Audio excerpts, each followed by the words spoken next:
Hoje, então, foi passado para mim a tarefa de comentar com vocês um pouco da responsabilidade civil nos contratos de corretagem matrimonial.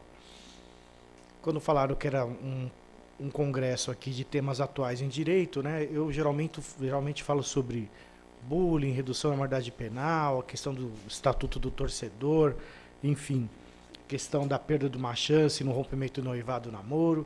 Mas hoje vim falar de um assunto diferente. A propósito, falando sobre bullying, né, doutor, se me permita, qual o nome do senhor mesmo?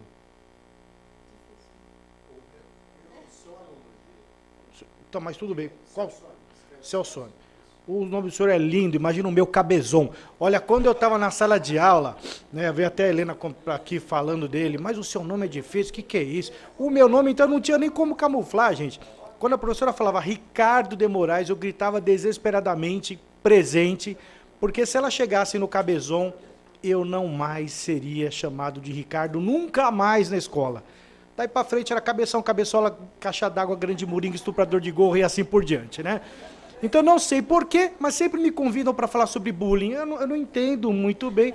Eu acho que eles querem, na verdade, um testemunho, né?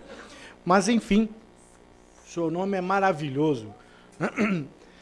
Enfim. E a gente acaba acostumando, ter nome diferente é muito bom, sabia? Porque a gente não cai ali nos nomes comuns. A gente tem que arrumar alguma justificativa, né? Pra gente ficar feliz com esse nome. Enfim. Bem, meus caros, então eu vou procurar ser bem objetivo, tá? Para não cansá-los. A minha exposição ela é mais suave, ela não tem o tom pesado e necessário abordado aqui pela doutora Helena Maria, né? Contudo, é um assunto que vem hoje nos rodeando, nos trazendo ali a necessidade de estudo, que diz respeito ao quê? Hoje, muitas vezes, nós estamos na internet, nós vemos algumas janelinhas ou alguns sites que ficam perguntando, você está sozinho? Então clique aqui e ache o seu par perfeito, né? Toda hora nós temos vemos sites de aproximação de casais. Esses sites de aproximação de casais hoje movimentam em muito a economia. São milhões de pessoas em todo o mundo que o acessam. Então nós vamos hoje comentar sobre o caráter jurídico, né, e a eventual responsabilidade civil que recai sobre esse tipo de prestação de serviço. Ok? Bom, então, inicialmente, né, nós temos que enfatizar que a nossa sociedade hoje, ela vive a revolução dos meios telemáticos. Nós estamos na época da sociedade da informação, em que nunca foi tão fácil e, ao mesmo tempo, tão perigoso nós nos comunicarmos com outras pessoas. Tão fácil porque a internet nos propicia esse contato com pessoas de todas as classes sociais, de todo mundo, enfim. E difícil porque nós muitas vezes não temos garantias de que aquilo que está pré-estabelecido, aquilo que está nos informado, é o que efetivamente está ocorrendo, ou seja, que eu estou conversando realmente com a pessoa que eu espero estar conversando. Bom, sendo assim, como o meu enfoque é da responsabilidade civil, é importante nós lembrarmos que a responsabilidade civil, ela é para nós um instituto que se comunica a todo e qualquer instituto do direito, a todo e qualquer ramo do direito. Então nós temos a responsabilidade civil aplicada no direito penal, que é a responsabilidade civil ex delito, no direito ambiental, no direito tributário, nós temos no direito do consumidor, no direito bancário, enfim. A responsabilidade civil, ela é uma espécie de ponto comum para todos os ramos e, geralmente, ela nasce de ilícitos civis, tá? Que vão ser para nós, né, decorrentes de violações dos limites dos direitos de outra pessoa. Bom, essa questão dos ilícitos civis, ela está originada, ela tem ali a sua grande base na teoria do digesto de Ulpiano. Ulpiano era um libanês, grande jurista do Império Romano, e ele então fez ali toda uma fundamentação com base em 3 premissas, de que para que haja direito é necessário viver honestamente, não lesar outras pessoas e dar a cada um o que lhe pertence. Por mais simples que pareça, essas ideias foram revolucionárias e trouxeram para o direito uma grande contribuição, pois muitos institutos derivaram desse digesto, né, dessas premissas deupiano. Nesse sentido, é importante, já que nós falamos da responsabilidade civil e da evolução dela, que nós comentemos rapidamente o seguinte. Num primeiro momento, as pessoas poderiam, por suas próprias mãos, pelo uso da sua própria força, se vingar.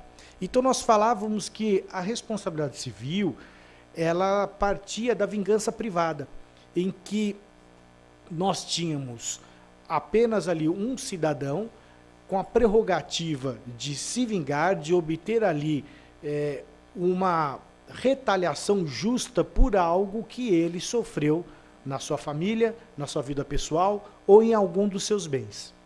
Com o passar do tempo, com ali a revolução e superação de código, o Código de Hammurabi, Lei de Talião, né, e demais documentos que nós nos apoiávamos, começamos a entender, começamos a migrar para uma espécie de justiça retributiva, e no qual quem iria ser o seu mediador era o Estado.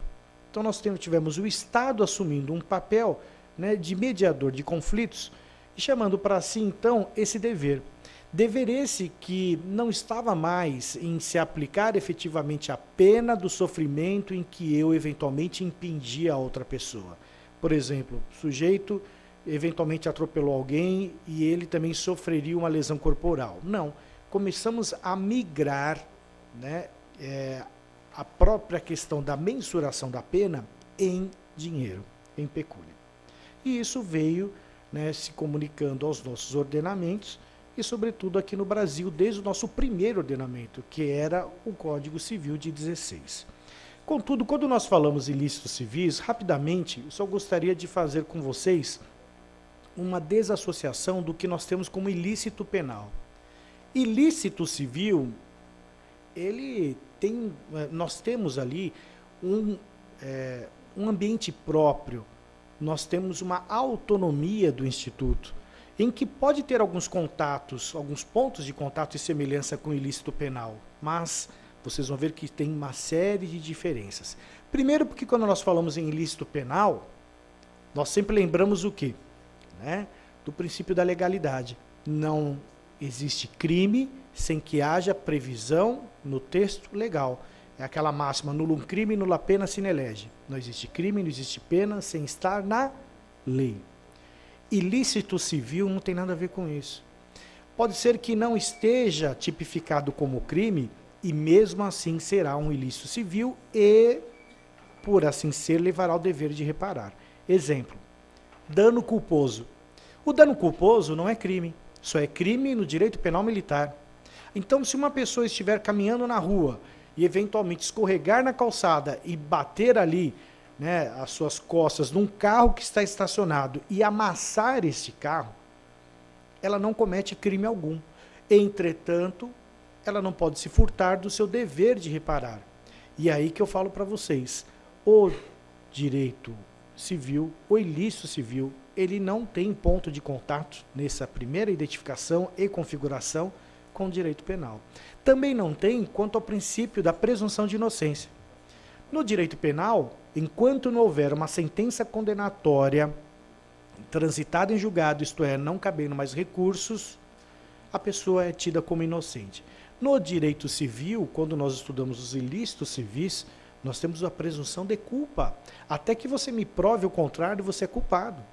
E aí que nós temos aquela grande responsabilidade, por exemplo, no empréstimo de veículos.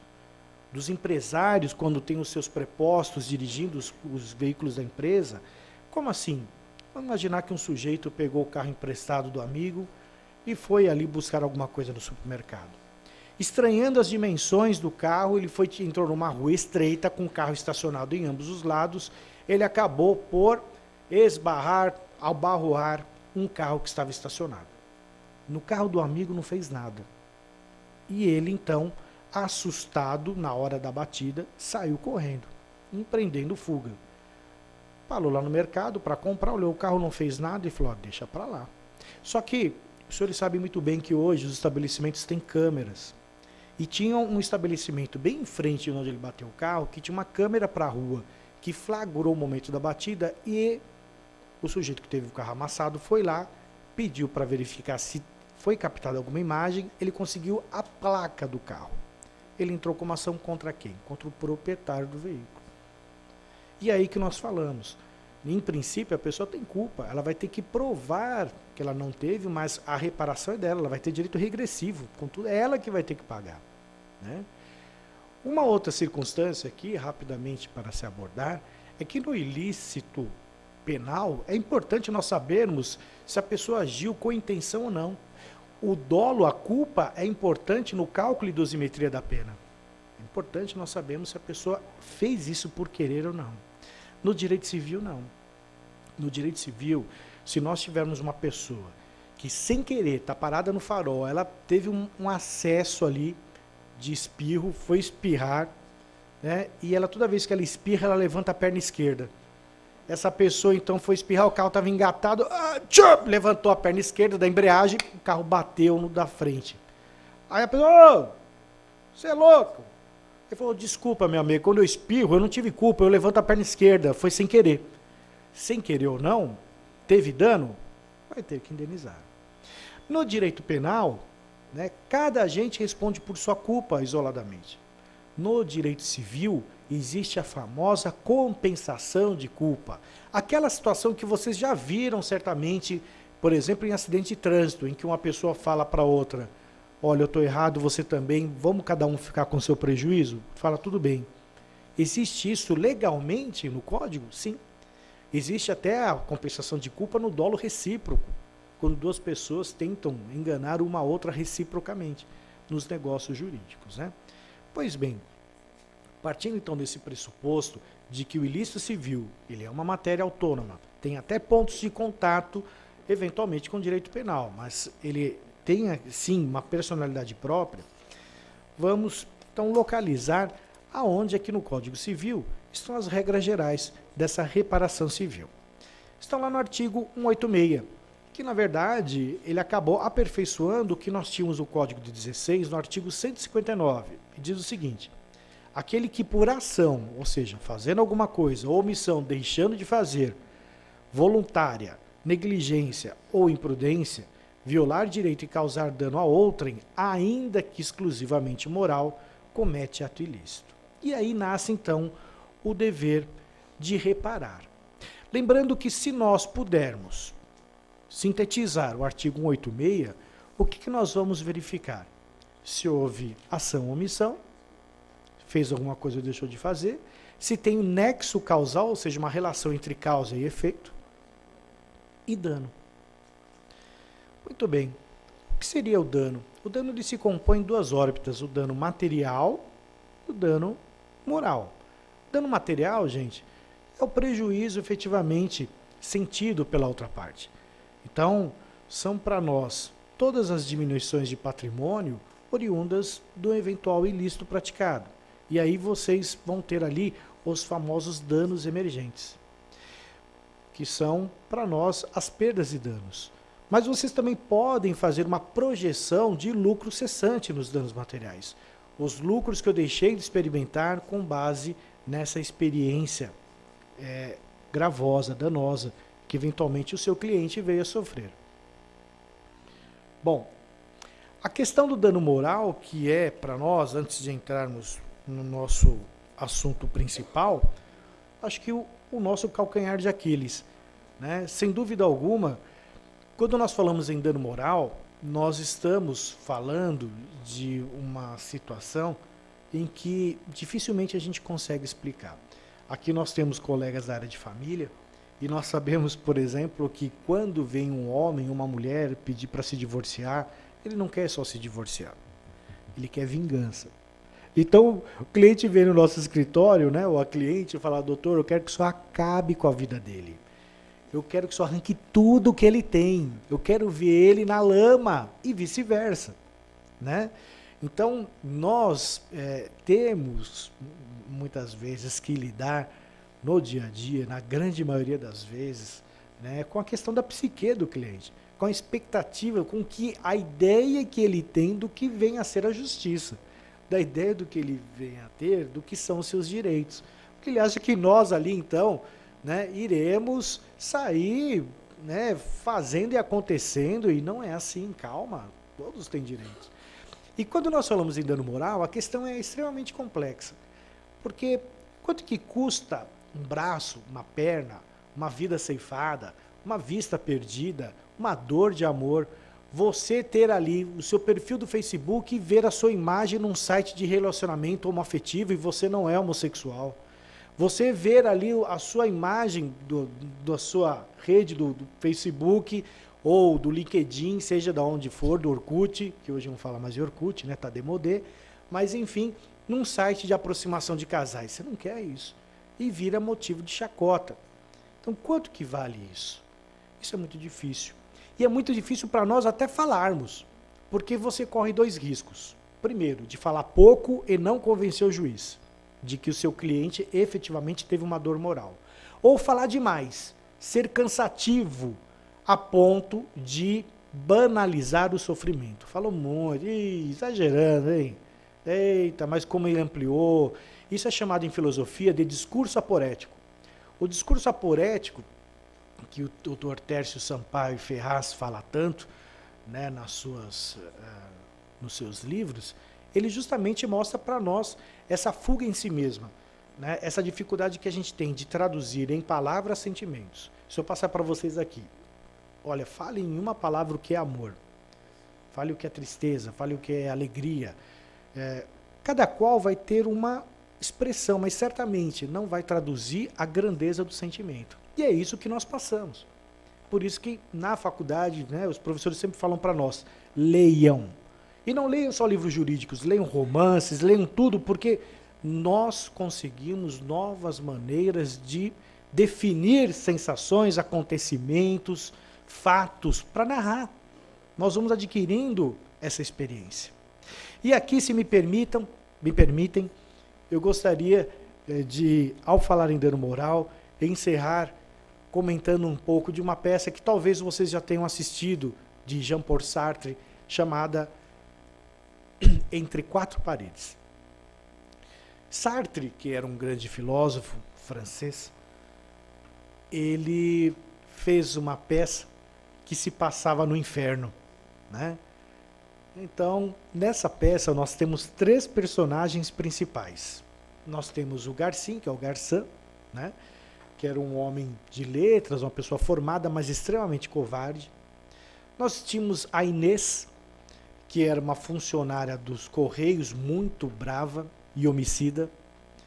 E nós tínhamos a Estelle, que era uma pessoa extremamente bela, mas que, em virtude de ter dado uma pulada de cerca, né, ela engravidou.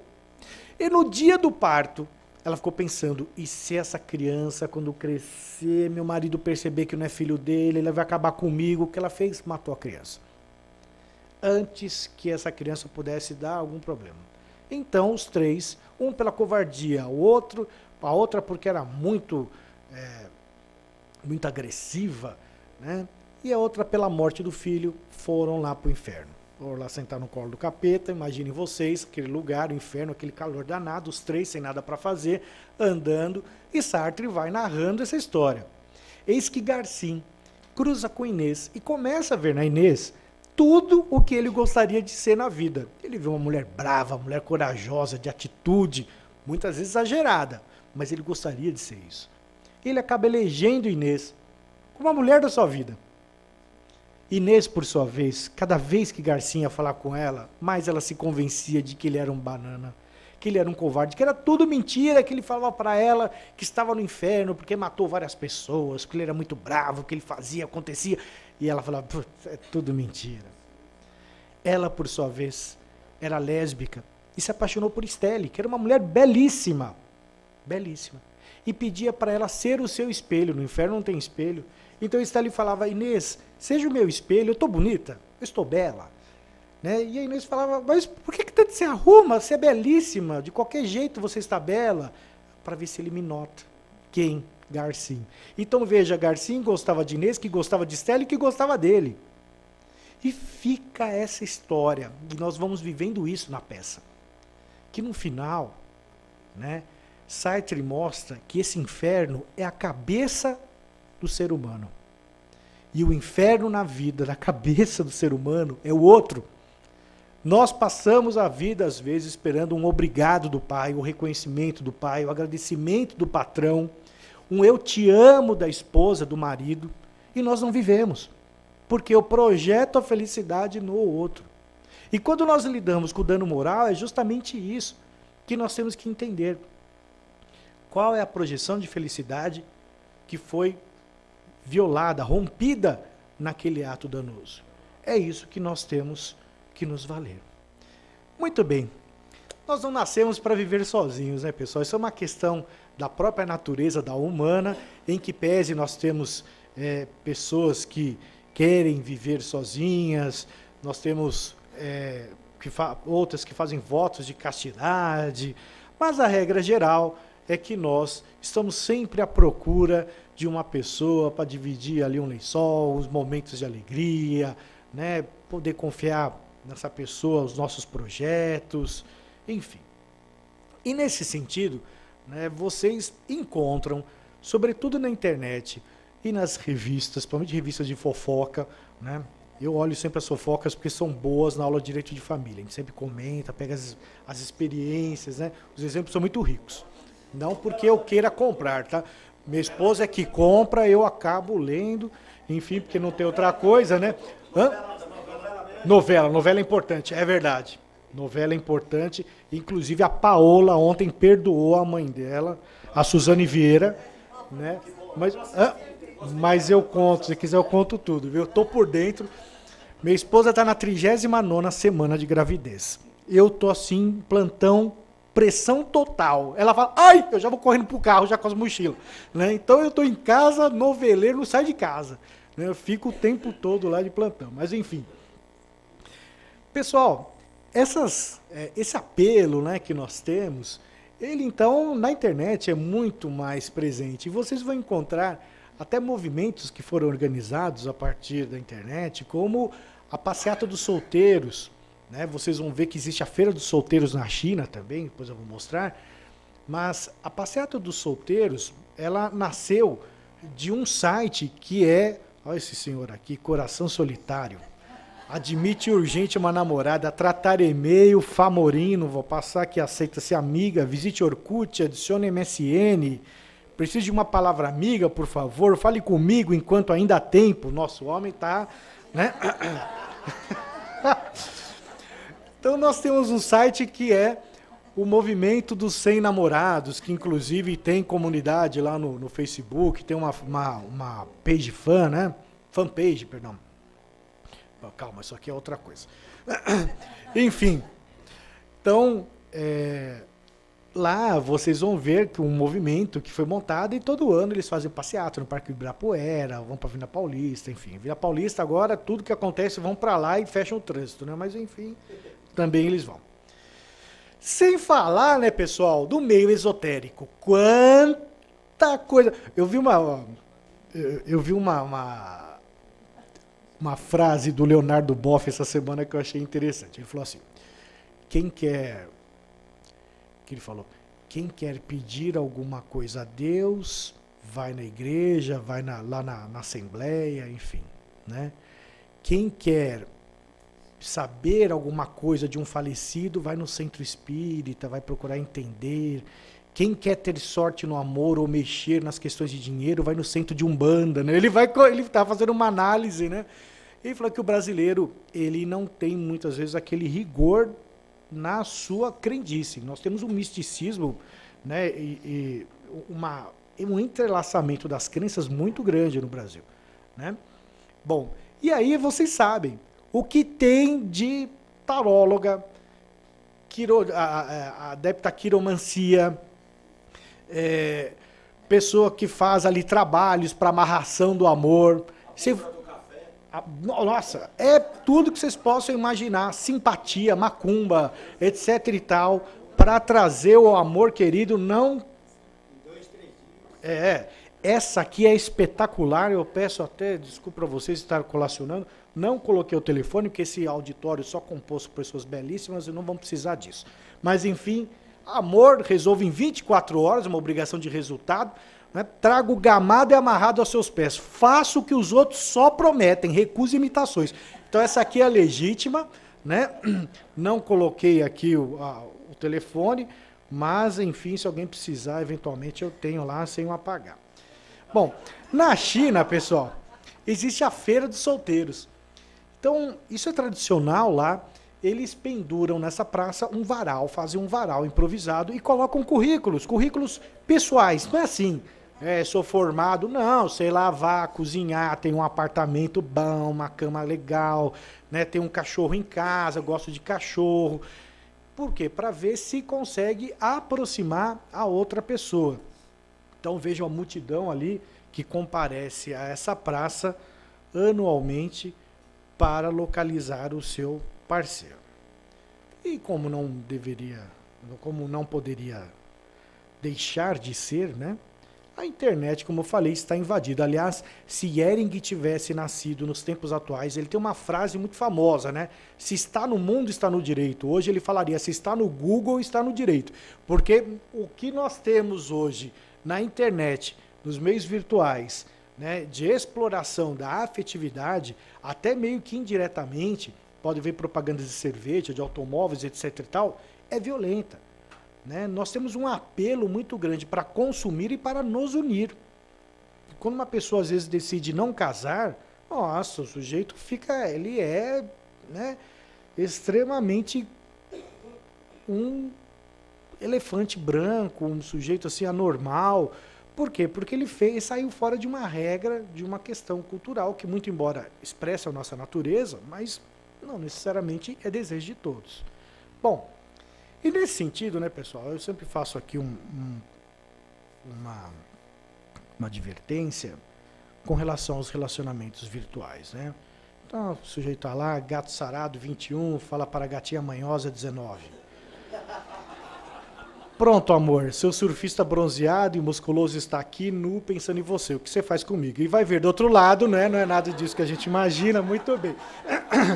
Bom, voltando aqui então, e entrando no nosso assunto propriamente dito, vamos falar dessa corretagem matrimonial, né? Se isso é válido, se não é válido, como é que funciona.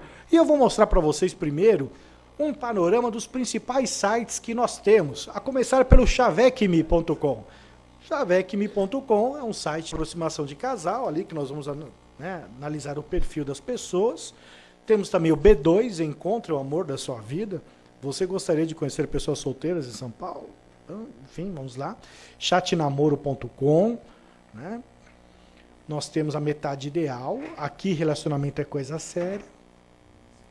Par Perfeito, o maior site de relacionamentos do Brasil. Namoro Online, milhares de namoros e centenas de casamentos. Começa essa história agora. Aondenamoro.com. Nós temos o Amigos.com, o melhor em romance e amizade para latinos. Uau, muito bem. Nós temos o Casual Club, longe dos olhares indiscretos. Aqui é uma coisa assim, quem quer ficar, né? Já não estou querendo um namoro, eu quero só ficar. Então, vamos aqui para o Casual Club. Nós temos também o Second Love. Hoje, a questão da traição, ela tem aparatos, instrumentos tecnológicos. Então, nós temos aqui aventura para ele e para ela. E aqui, olha a justificativa, olha só. Às vezes acontece com você. Na verdade, você continua feliz com o seu relacionamento. Mas, de vez em quando, acha que a monogamia é monótona. Você não quer problemas no seu relacionamento. Mas a rotina não o faz feliz. A procura de romance, porque em casa tudo virou rotina? Então, entre aqui. Muito bem. Nós temos também o C-Date. Vejam só, né, a C-Date, né? C-Date, aventura erótica de nível perto de você. Nós também temos o Sensual Flirts. O flirt, né? O flerte, pessoal. Faça parte do maior rede de site de encontros sem compromisso. Oasis.com é divertido, é de graça e funciona. Muito bem. Plantãosexy.com, esse aqui é para qualquer hora. Encontre pessoas para namoro, uma aventura sexual. Muito bem. E-Dates. E-Dates também, tem o C-Date e o E-Dates, né? Muito bem. Meudesejo.com, onde o namoro acontece. Muito bem. Metade ideal, veja, gente, por que investem tanto? Porque tem muitas pessoas interessadas, porque isso mobiliza muito a economia. Romanceperfeito.com.br. Quero namoro. Aqui já é a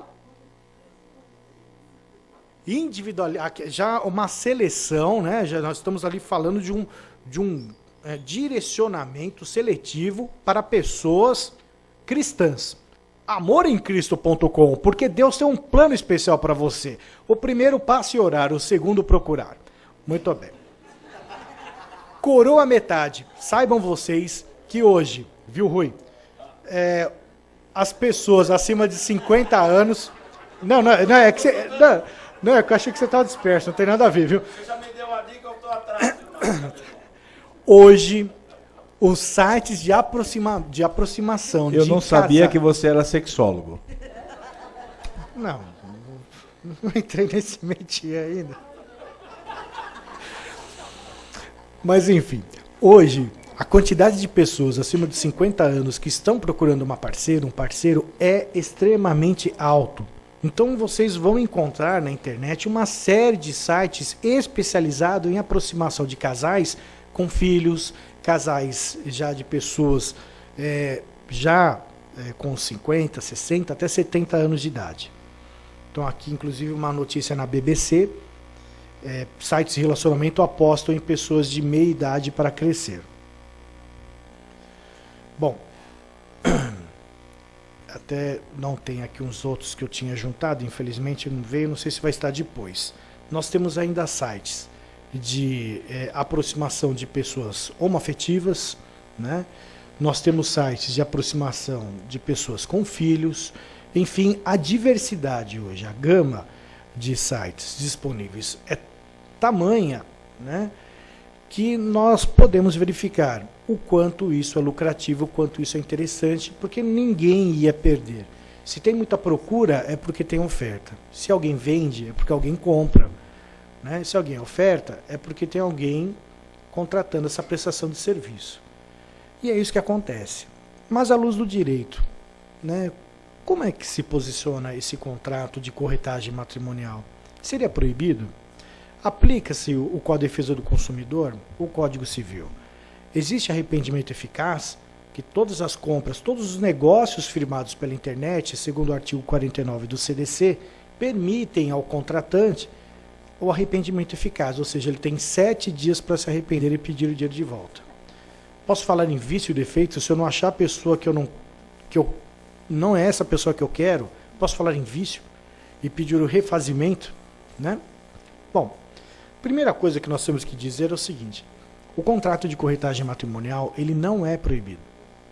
Ele é um contrato atípico, está elencado dentre aquelas hipóteses que nós temos de contratos não previstos, portanto, chamado, por exemplo, pelo professor Álvaro Vilaça, de contratos inominados, em que nós temos atividades lícitas, sendo ali praticadas no dia a dia, sem que haja, contudo, uma previsão no Código Civil. Trata-se de um contrato de adesão e, sim, um contrato também enquadrável no âmbito do Código de Defesa do Consumidor. Esse contrato, muito embora ele seja lícito, ele se vincula, né, a essas normas consumeristas e, por ser ofertado na internet, também tem a ele aderido, né, a nossa Carta de Princípios do Comércio Eletrônico. Como vocês sabem, nós não temos ainda o marco digital da internet no Brasil, não foi votado. Estamos aí em franca discussão. Parece que agora, com a espionagem, com todo aquele comentário do que houve no Brasil, está havendo uma mobilização para que seja acelerado. Mas o comitê gestor da internet no Brasil, pensando então nessa situação, procurou, há cerca de 2, 3 anos atrás, né, já elencar alguns princípios sobre os quais nós temos que nos basear para prestar serviços na internet.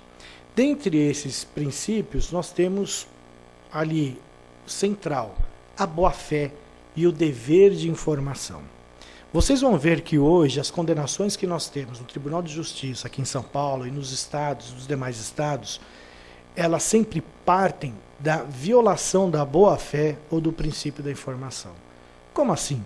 Eu coloco foto de modelos, não são pessoas que estão procurando ninguém, aquilo é enganoso, é só para motivar a pessoa.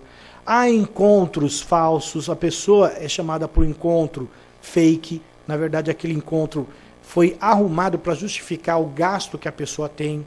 Então a pessoa está comprando lá, ali seguidamente, os direitos de publicação da sua imagem no site com o privilégio de localização.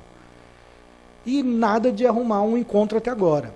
Então eu arrumo um encontro forjado, algo que vai acontecer e não vai dar certo, a pessoa não vai sair mais com ele, só para ele achar que o dinheiro dele está tendo algum resultado. Então, isso viola a boa-fé e, por ser assim, gera um ilícito, um dano, né? Um dano moral. Que a pessoa acredita que está se relacionando com alguém que o procurou, e na verdade é mentira.